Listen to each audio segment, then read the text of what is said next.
So I have done a lot of gardening recently, and I've planted a hell of a lot of things in the garden.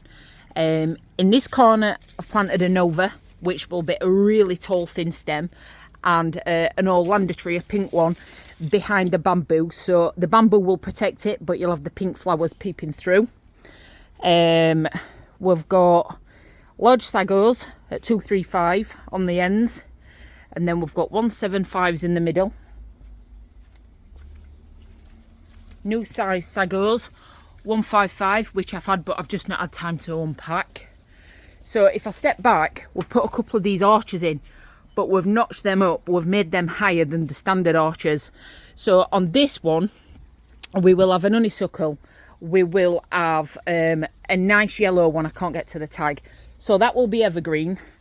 And then we've got Clematis montana, rampant flowers, and it will die down in winter, but we will have the evergreen of the honeysuckle, and it will cover the shed. There is a second arch. I'm trying to fetch the garden this way, so the shed will be covered. I'm under one arch. The next arch that has got a rose in it, a climbing rose. It's got the devil's walking stick, which is an absolute pain if you put it in the garden.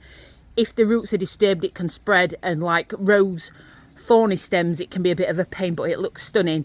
But I've got it in a big tub. So I've got that. I've got the roses that are going to go up over the left, and over the right I have a nice weeping silver pear. So, and then there's a big tree fern down there. Right, so the beauty here has struggled 3-4 years. This year it's looking great. Big tetrapanics, Trachycarpus fortunei, Acer. I'm slowly getting more acers in the garden because I'm creating more pockets of shade, but this one will definitely get burnt by the wind, by the sun, so I'm going to tie it to the trachea. Right, in here we have spotty dotties, hardy, great for shade. Lots of hardy ferns, nice big holly ferns. I've got like small tree ferns, some with smaller stumps on. You've got your spider's web, look how big, look at leaves on them. Down here I've got Acanthus mollis, which is like another big jungle leaf, but just a standard cottage garden plant. Got some of that for sale. Large begonias, these are the giant ones that I've wanted in my garden for ages, couldn't find them. Now I've got some for sale, and I've got some in the garden. I'll try not to shake the camera around too much. And the garden's looking pretty full to say it's still spring. Here, Shefrilla taiwaniana. I've only got about 4, but I have got some big ones, some decent sized ones. I have got Chamaria radicalis, if I'm pronouncing it right. I've had 2 tiny ones that have been here for about 3 years, and I managed to get a big pot of it. So I packed this one out with it, and then I put 2 more sections of it in the garden. I have purchased myself, I've tricked myself, and this Mexican grass tree, really big one. It's going to be a feature. I do need to dig more stones in it though to get it through winter, but this is the hardiest grass tree that you can get. And this is a new ruin, can't remember the name. I've got the rubra one, I've got the red one, but the leaves are more indented, more zigzaggy, like the compared to like the Tetrapanix rex, which is more indented, and then the standard Paprifera, which is a little bit more rounded. Same on the ruins. So I've got both of them for sale because I've split the rubra one in my garden. I've put some little tree ferns in so we can create some little pockets of shade in the garden. I have put a few flowers in because there's just not enough colour in my garden. So like I have put some little alpines here and there for a bit of low cover. So another new present for myself, a big mangave, some very special ones. This one will have to go in the bedroom or the living room in the winter. This one cannot stay out. This one cannot stay out. The one with the dots on can take about 0 temperature in an unheated greenhouse. I do have the pink one for sale, and I do have the spotty one for sale. This is another Chamaria that I can't pronounce. That is the other hardy one, which I was just like very lucky to land on that. and we have got leopard plant. I've been after this for ages. So now I have a stock plant. I have quite a bit of it in the garden, and then I have quite a few that I've potted up for sale. So here we have silver dragon, Persicara purple fantasy, and batwing, which I've put as a stock pot, but I have all them for sale. Another Chamaria radicalis. So it just got some little blasts of colour which I will lack it in my garden. And like in this area we've got the red dragon, which I have for sale, but in this area we've also got the nice pink shamrocks, and then we've got the nice pink etura, if you can see it, and then we've got the purple on the hellebores, different Dorca etura, and then a phlox, just some little alpines just added in. So all the colours tie together in that section. And there's also a red acer which I've put in because I've created another pocket of shade by putting this trachea in. I've also got some new reeds and rushes. This one gets about 1 metre by 1 metre. I've also got a porcupine one, which I could only find one in the entire world, and I didn't put it in garden yet in case anything happens to it. I do have another special plant, if I can get in without breaking anything. That is another new one, big Vulcano fern. The pile of grass behind it is the big elephant grass that gets like 3 metres. Mecanthus sinensis, I've got lots of pots of that, but they're only just very starting to show. Another big Sheffrilla Taiwaniana, I've got a few big ones for sale. I've also got the Alpina and the Devillani, if I'm pronouncing it right. Another little tree fern I've put in down there. It's only got a small crown, but I thought if I laid it down over the pond, we would see the crown of the tree fern as opposed to seeing the trunk and then the sky seeing the crown. A bit of a nice feature, something different. Also, seeing it in Georgia's garden, the ponytail grass. Finally managed to get hold of some, and I've also got some for sale. This nice whispery evergreen grass. It's lovely. Look, if you look on George's videos, it looks fantastic in his garden. These are new as well. Dogtooth violets. This one doesn't have a flower on it because I put the best ones out for sale, but they have flowers on them like this. Lugworts, all different colours. I've got lots of them for sale. This tree fern, this is a 1.5 foot, which I stole off front. It's got another head at the bottom. I've planted it at an angle, so that'll be a nice little feature in itself. And this little beauty hiding down here is a Tetrapanix Christmas from Krug's, and a pretty penny for that, but the foliage gets 1 metre, the leaves get 1 metre by 1 metre wide. So looking a bit sad because it's acclimatising from being inside to outside is the Colocation Mammoth at the back. There are all lots of pink china near the Voodoo Lily, but they're only just perking up. The big Brassiolepis, 3 metre Brassiolepis, has the mature leaves, a bit similar to a Fatsia, but right down at the bottom, where you can see the tag next to the little fish's bum, is a smaller Brassiolepis.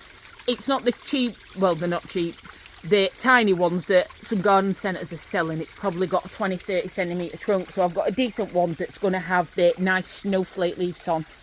Can you see the dicentra, the bleeding heart down there? That also ties in with the red acer and all the purples and all the pinks together at this side. And then you've got the red flamingo acer at the back. What have we got this side?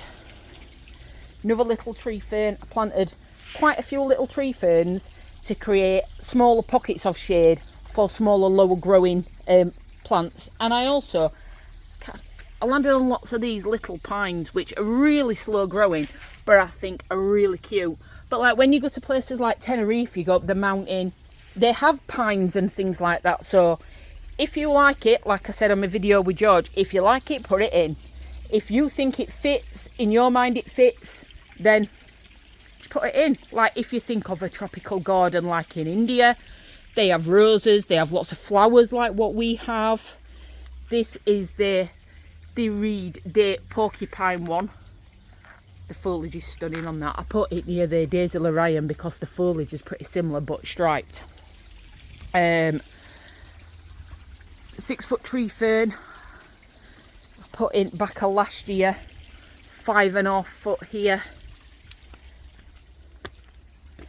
So here the gunnera, I've already chopped lots off. But yeah, that's coming up nicely. A nice big Rodrisa there. I've got some of that for sale. At the back, Euphorbia mellifera. If anybody knows or anybody has or anybody wants to swap any bit of John Phillips, I know this has a bit of John Phillips in it, but I'm after the straight John Phillips and I can't find a decent size. Spotty dotties, looking good. The little Forfungium, the leopard plants, Forfungium there as well. Now these are Acanthus mollis, but this is a lime one. Not got any of them for sale yet. Does anybody know what this plant is? When I put it on Google Lens, it just keeps saying that it's an arum, it's a colocasia, and it's not. I have a feeling I bought it as a biannual, and I think it might have a red flower. Did nothing last year, but it's here, and I don't know what it is. Little Brunnera. Loads of stock I'm growing at the back. This is a weeping Emolia pine. I've only got one left for sale, but like I say, the pines, they also fit in with the tropical garden. So do some of the little alpines.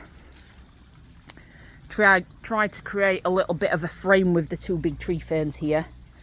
Right, so here, the bins. We all hate the bin area. So we have a rose. Can't remember which rose it is. I know it's like a peachy coloured one, but it's the one that I picked that flowers the longest, the most fragrant, and doesn't drop as many petals because that's a pain. The Aurelia, the devil's walking stick, which I talked about earlier. Behind the bins, I've got bamboo in one big bin. In the middle, I have got a big gunnera and some bananas and bamboo in this one, because I'm wanting to create a canopy over the bins with a Montana climbing over the shed, and then with the arch covered in the honeysuckle, and then this one covered in roses, but with this absolutely beautiful weeping silver pear tree.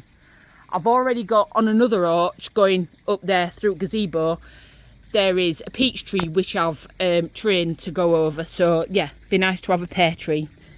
Euphorbia mellifera in there again. Another little pine. It looks like they're barely moving. They're such slow growing. But this pot, we just like a nice daylily in it, some alpines in it, the little pine in it, and epimedium, that's what that is. So that will create a good pot, a good planter, and then it just needs some drainage in it. And then, like I said, it'll come over the weeping pear tree. So yeah, that's about it for now. That's where we are. I did try and draw a rough sketch. My garden isn't made from a plan. I've literally winged it, moved stuff, killed stuff, propagated stuff, split stuff. But I wanted to get more different and more unusual things in the garden. So like last year, I put the trellis up because I wanted to make the garden feel bigger. So on the trellis, we have a wisteria and we have some very nice, unusual, expensive double clematis. So yeah, I just wanted to draw a bit of a plan, see where I were, see what I could squeeze in really. So we've got an honeysuckle at the back of the hot tub.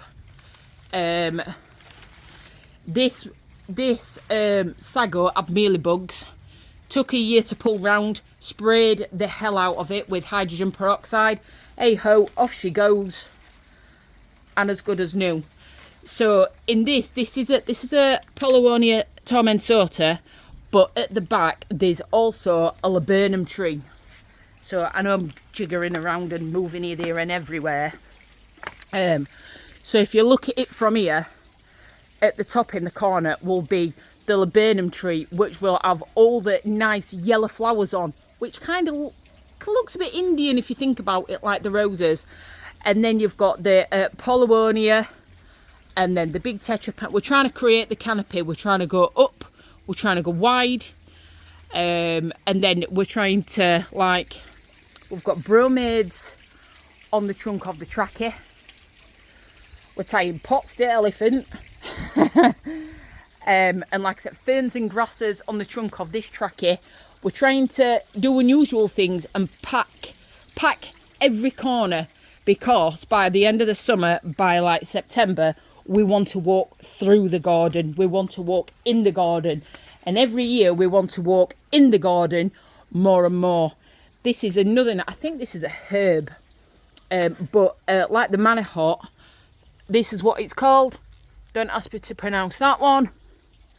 And then like this one is the Pseudopanax grassifolius, if I'm pronouncing that right.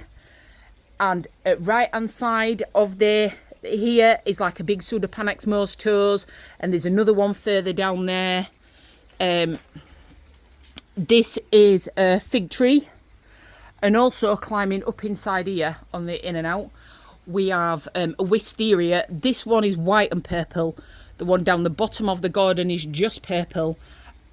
And I've also got kiwi vine. That's what this furry one is. So yeah, and that's a better look at the Acanthus mollis.